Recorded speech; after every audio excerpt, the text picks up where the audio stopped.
I welcome everyone to this statement, which will be followed subsequently at 12 o'clock by the usual press conference. 2 years ago, in March 2020, we began a journey to fight the onslaught of COVID-19 on our economy with courage and determination. During the period thereafter, the Reserve Bank has successfully navigated its course through turbulent waters. While the pandemic has scarred our psyche and tested our resilience, we have responded with bold, unconventional, and resolute measures to stabilize the economy through the 3 waves of the pandemic. As the situation normalized, we have taken measures towards rebalancing liquidity conditions while ensuring that our actions are nimble and proactive but well-timed. Now, 2 years later, as we were emerging out of the pandemic situation, the global economy has seen tectonic shifts beginning 24th February, with commencement of the war in Europe, followed by sanctions and escalating geopolitical tensions. We are confronted with new but humongous challenges: shortages in key commodities, fractures in international financial architecture, and fears of deglobalization. Extreme volatility characterizes commodity and financial markets. While the pandemic quickly morphed from a health crisis to one of life and livelihood, the conflict in Europe has the potential to derail the global economy. Caught in the cross-current of multiple headwinds, our approach needs to be cautious but proactive in mitigating the adverse impact on India's growth, inflation, and financial conditions. We are, however, reassured by the strong buffers that we have built over the past few years, including large foreign exchange reserves, significant improvement in external indicators, and substantial strengthening of the financial sector, all of which would help us to weather this storm. Please note that I'm emphasizing on 3 different aspects which places us in a position that would enable us to deal with the emerging crisis and the challenges. The first, significant improvement in the external sector. The second, foreign exchange reserves, which are at very comfortable levels. And third, substantial strengthening of the financial sector. I will be dwelling upon this in detail in the later part of my statement. Once again, we in the Reserve Bank stand resolute and in readiness to defend the economy and navigate out of the current storm. Let me now turn to the decisions and deliberations of the Monetary Policy Committee. Against this backdrop, the Monetary Policy Committee, that is MPC, met on 6th, 7th, and 8th April, and based on an assessment of the macroeconomic situation and the outlook, voted unanimously to keep the policy repo rate unchanged at 4%. The MPC also decided unanimously to remain accommodative while focusing on withdrawal of accommodation to ensure that inflation remains within the target going forward while supporting growth. The marginal standing facility, that is MSF rate and bank rate, remain unchanged at 4.25%.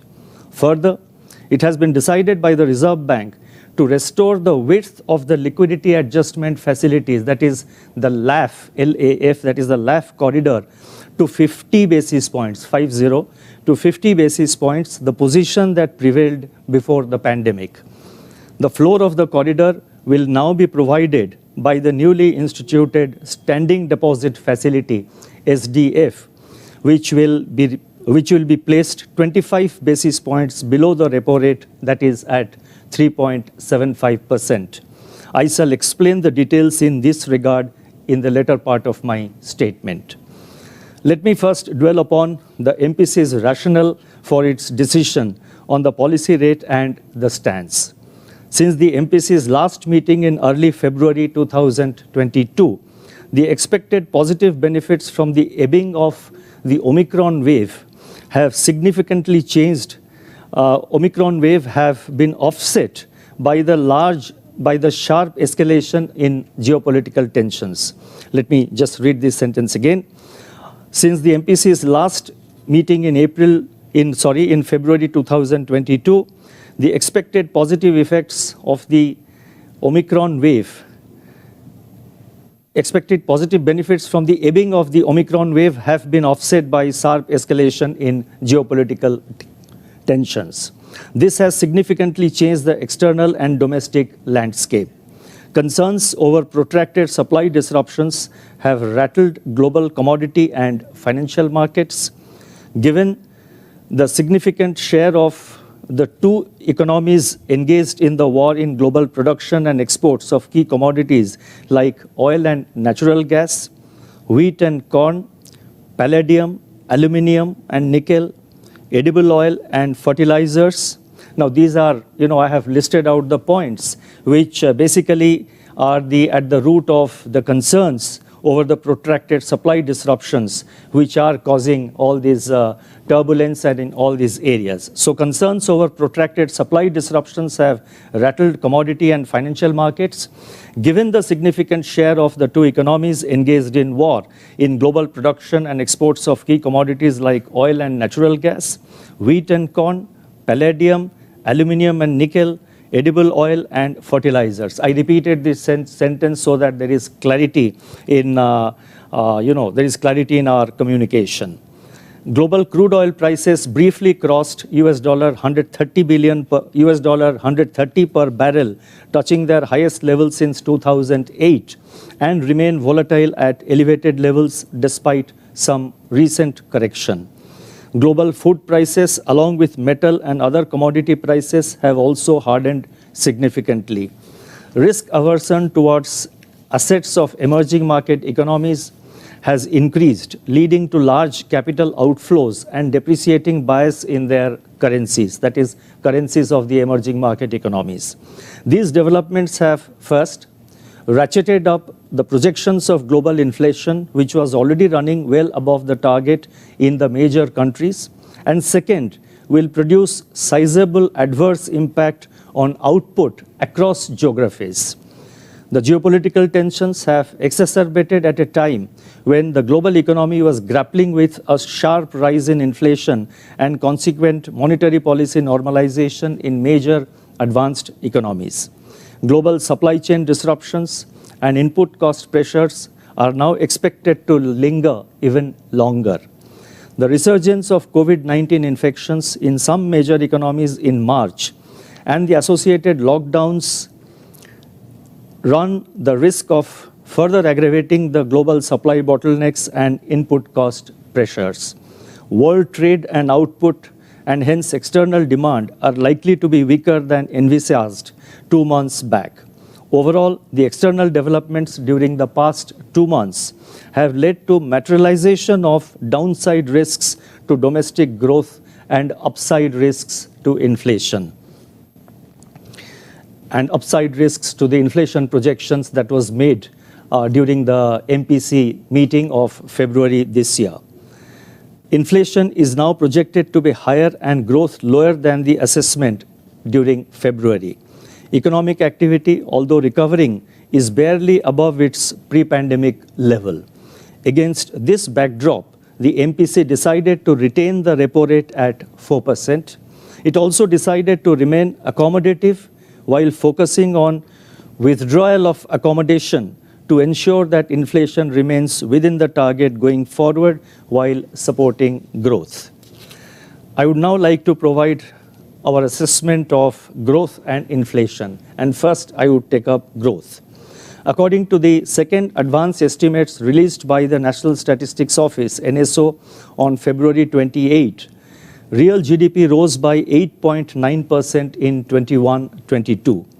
Private consumption and fixed investment, key drivers of the domestic demand, however, remain subdued, with these two components being only 1.2% and 2% respectively above their pre-pandemic levels. On the supply side, contact-intensive services still trail the 2019-20 level.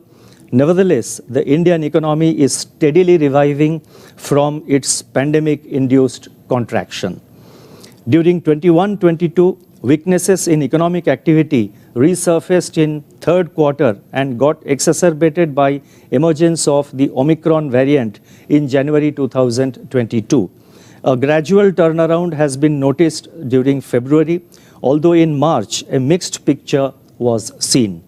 Some contact-intensive activities have regained traction amidst declining infections and removal of restrictions.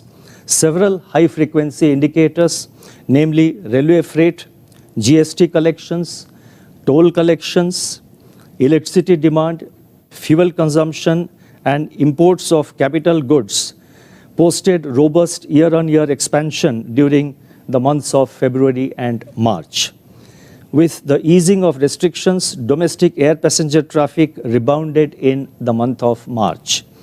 According to our surveys, consumer confidence is improving and households' optimism in outlook for the year ahead has strengthened with an uptick in sentiments.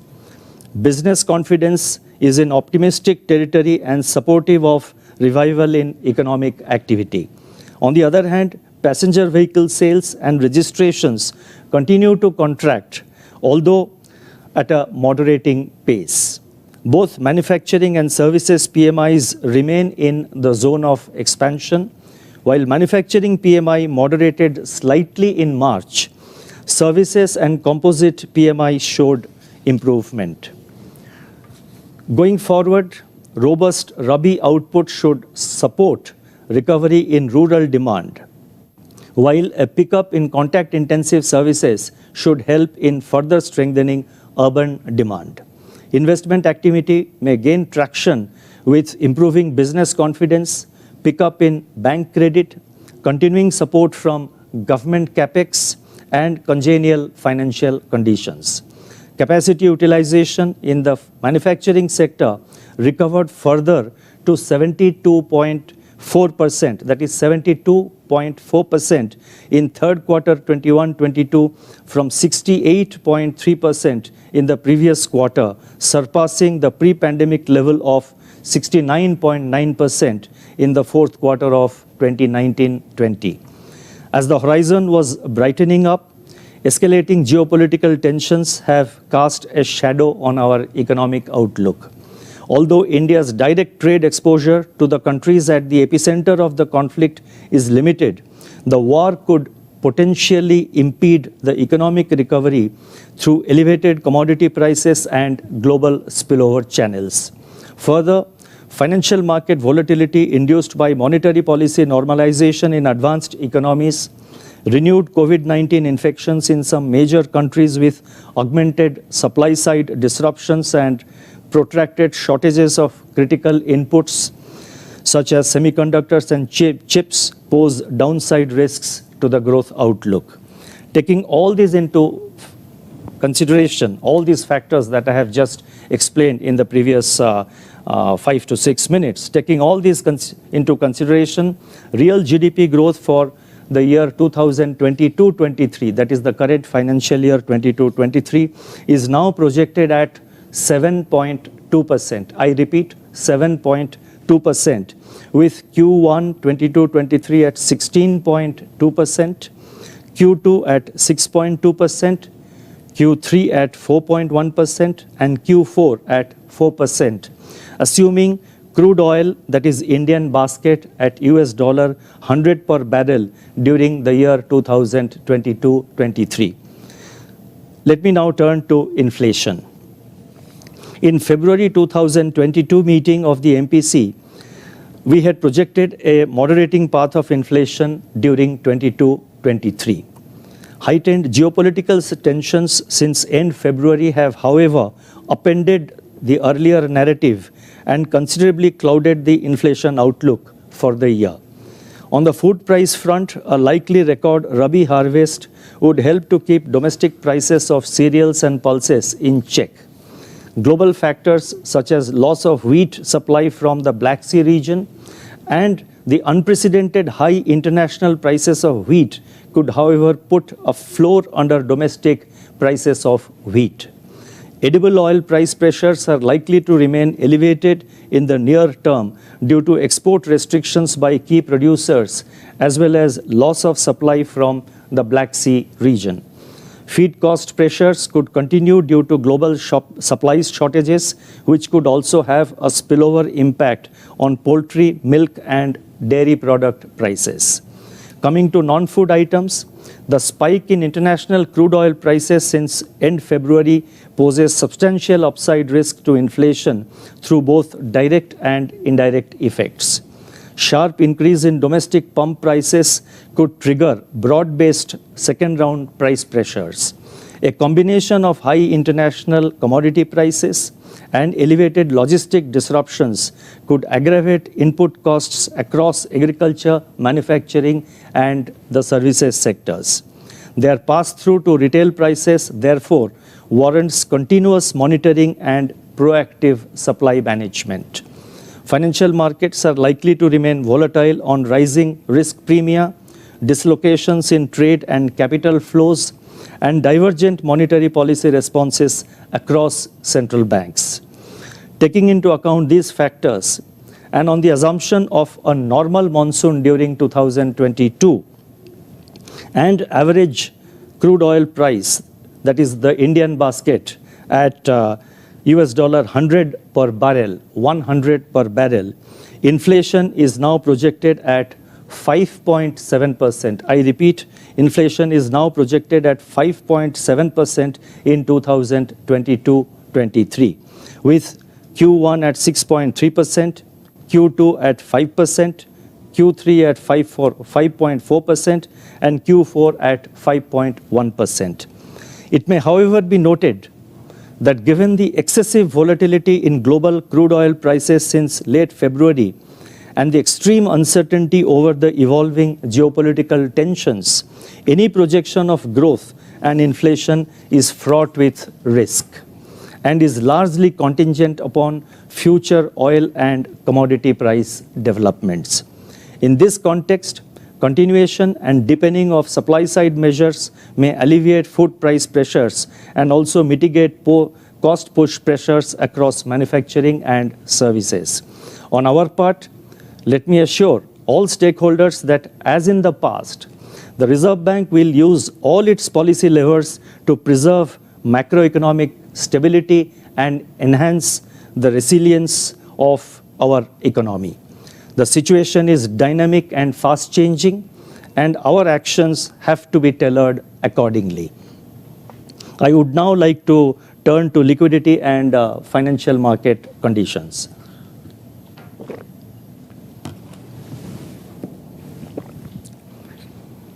As stated earlier, the macroeconomic outlook is undergoing tectonic shifts, and our policy response has to be preemptive and recalibrated dynamically to the evolving outlook. The Reserve Bank will continue to adopt a nuanced and nimble-footed approach to liquidity management while maintaining adequate liquidity in the system. Let me again read this statement because it's very important and the communication should be very clear to the market. The Reserve Bank will continue to adopt a nuanced and nimble-footed approach to liquidity management while maintaining adequate liquidity in the system.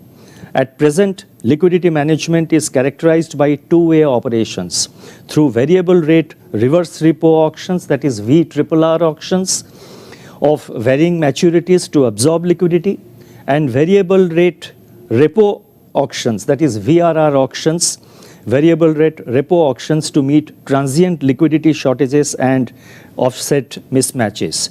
This approach will be continued. It may be noted that the interest rate for around 80% of the liquidity absorbed under the LAF during the fourth quarter of 21-22 has firmed up close to the policy repo rate due to the rebalancing of liquidity through our VRR auctions. Accordingly, financial participants and financial markets have been prepared for the eventual normalization of the LAF corridor, which we are doing today. So therefore, the normalization of the LAF corridor should not come as a surprise to the market, because we have prepared the market over the last several months, whereby the 80% of the liquidity is being absorbed at a rate close to the repo rate. Further, it has now been decided to fully restore the liquidity management framework instituted in February 2020, albeit with some refinements to enhance its effectiveness.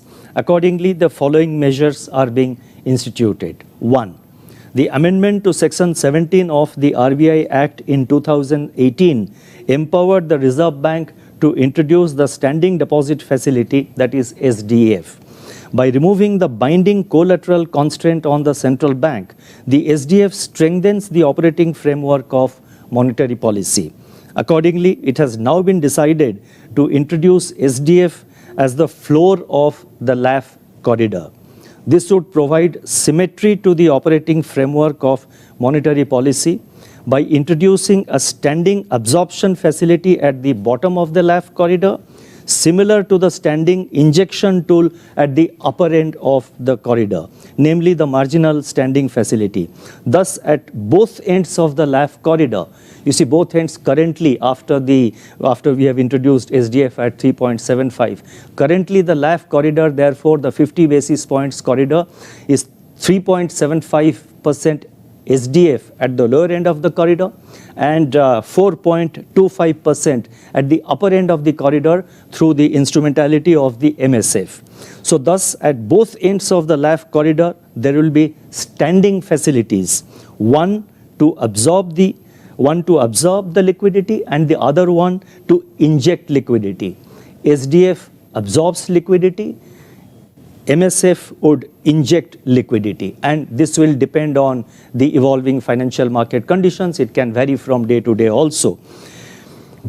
Accordingly, access, and further, this is very important to note, that access to SDF and MSF will be at the discretion of the banks because they are standing facilities.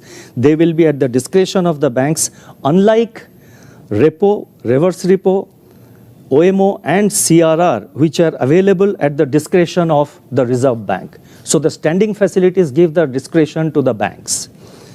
And the other tools I mentioned, the OMO, the reverse repo, or the CRR actions, if any, they are at the discretion of the Reserve Bank. Notably, and this is very important to note, that SDF is also a financial stability tool in addition to its role in liquidity management. So the introduction of SDF is for twin objective of doing proper and appropriate liquidity management in the current context, and also to further strengthen financial stability. So it has two broad objectives. The second point, I mentioned that there are, we are instituting several measures. The first one I have said. The second point is as follows. The SDF rate will be 25 basis points below the policy rate, and it will be applicable to overnight deposits at this stage. It would, however, retain the flexibility to absorb liquidity of longer tenors as and when the need arises with appropriate pricing. The MSF rate will continue to be 25 basis points above the repo rate. Thus, the width of the LAF corridor is restored to the pre-pandemic configuration of 50 basis points symmetrically around the policy repo rate, which will be at the center of the corridor. 3. The third announcement. The fixed rate reverse repo, that is FRRR, if I can put it that way. The fixed rate reverse repo FRRR rate is retained at 3.35%. It will remain as part of RBI's toolkit. However, its operation will be at the discretion of the Reserve Bank for purposes to be specified from time to time. The FRRR, that is fixed rate reverse repo, along with the SDF, will impart flexibility to RBI's liquidity management framework. 4. Both MSF and SDF will be available from 17:30 hours to 23:59 hours on all days of the week throughout the year, from 5:30 p.m. to 11:59 p.m. on all days of the week throughout the year, irrespective of holidays or Saturdays or Sundays. 5. It has been decided to restore the opening time of financial markets regulated by the Reserve Bank to the pre-pandemic timing of 9 a.m., that is 9 in the morning, with effect from 18th April without any change in their closing time prevailing at present. During the pandemic, now these are some of the announcements I made. I will now proceed on. During the pandemic, the Reserve Bank offered liquidity facilities of the order of rupees 17.2 lakh crore, of which 11.9 lakh crore was utilized. So far, 5 lakh crore has been returned or withdrawn on the lapse of various facilities on their due dates.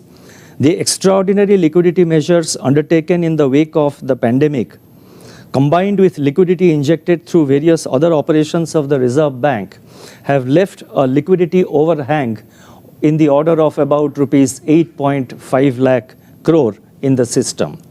The RBI will engage in gradual, calibrated withdrawal of this liquidity over a multi-year time frame in a non-disruptive manner beginning this year.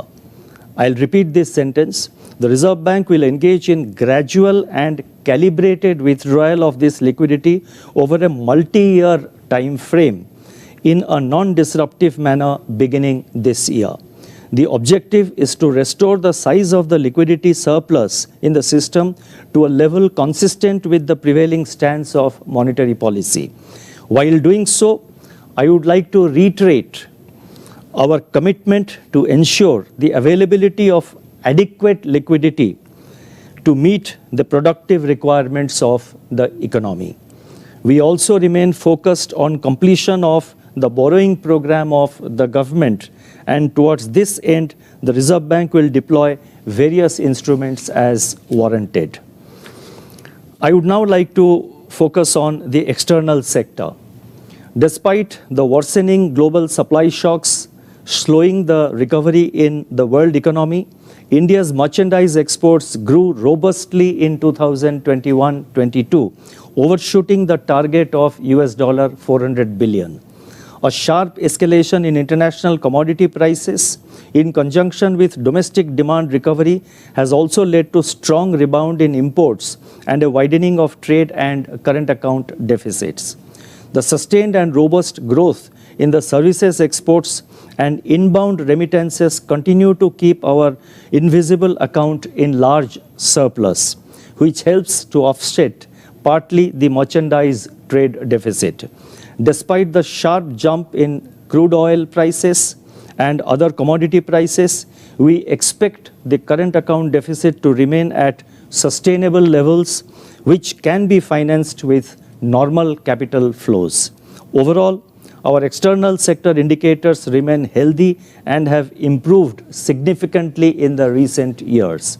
Our foreign exchange reserves stand at 606.5 billion as on 1st April, which are further bolstered by the net forward assets of the Reserve Bank. The Reserve Bank remains committed to maintain orderly conditions in the domestic financial markets and will take appropriate steps as needed on ongoing basis to contain the adverse spillovers from the global developments. I would now like to announce certain additional measures. There are, I think, 6 or 7 announcements, and I shall be quick. First announcement relates to individual housing loans, rationalization of risk weights. The risk weights for individual housing loans were rationalized in October 2020 by linking them only with loan-to-value ratios for all new housing loans sanctioned up to 31st March 2022. Recognizing the importance of housing sector and its multiplier effects, it has been decided to extend the applicability of these guidelines till 31st March 2023. This will facilitate higher credit flow for individual housing loans. The next announcement relates to SLR holdings in the HTM category. With a view to enable the banks to better manage their investment portfolio during 2022-23, it has been decided to enhance the present limit under held to maturity, that is HTM category, from 22% to 23%. of the NDTL till 31st March 2023. It has also been decided to allow banks to include eligible securities, that is eligible SLR securities acquired between 1st April 2022 and 31st March 2023 under this enhanced limit. The HTM limits would be restored from 23% to 19.5% in a phased manner starting from the quarter ending June 30th, 2023. Next announcement relates to discussion paper on climate risk and sustainable finance. Climate change poses certain risks that could have implications for the safety and soundness of financial institutions as well as financial stability. To facilitate better understanding and assessment of the potential impact of climate-related financial risks by the regulated entities of RBI, a discussion paper on climate risk and sustainable finance will be published shortly for feedback. Next relates to Committee for Review of Customer Service Standards in RBI regulated entities. The Reserve Bank has over the years taken a number of measures to enhance consumer protection. These measures include laying down regulatory frameworks on customer service, internal grievance redress mechanism, and the ombudsman mechanisms. In view of the transformation underway in the financial landscape due to innovations in products and services, deepening of penetration and emergence of various, deepening of the digital penetration and emergence of various service providers, it is proposed to set up a committee to examine and review the current state of customer service in all the RBI regulated entities. And this committee will focus on adequacy of customer service regulations which are prevalent at present and will suggest measures to improve them in the future. Next announcement relates to interoperability in cardless cash withdrawal, that is interoperable cardless cash withdrawal at the ATMs. At present, the facility of cardless cash withdrawal through ATMs is limited only to a few banks. It is now proposed to make cardless cash withdrawal facility available across all banks and ATM networks using the UPI. In addition to enhancing ease of transactions, the absence of the need for physical card for such transactions should help prevent frauds such as card skimming, card cloning, etc. Next announcement relates to Bharat bill payment system, rationalization of the net worth requirement for the operating units. The Bharat bill payment system, BBPS, an interoperable platform for bill payments, has seen an increase in volume of bill payments and billers over the years. To further facilitate greater penetration of bill payments through the BBPS and to encourage participation of a greater number of non-bank Bharat bill payment operating units in this system, it is proposed to reduce the net worth requirement of such entities from rupees 100 crore to rupees 25 crore. Next announcement, and that's the last announcement before, and after that I would just proceed to conclude and give some broad messages for the coming period. The next announcement relates to cyber resilience and payment security controls of payment system operators. Payment systems play a catalytic role in facilitating financial inclusion and promoting financial stability. To ensure that our payment systems remain resilient to conventional and emerging risks, specifically those relating to cyber security, it is proposed to issue guidelines on cyber resilience and payment security controls for payment systems, for payment system operators. I would now like to conclude.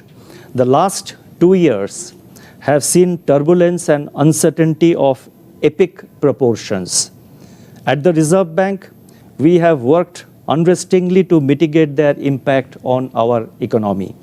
When I look back, I see that we have traversed an arduous path with candor, courage, and conviction that a brighter future lies ahead.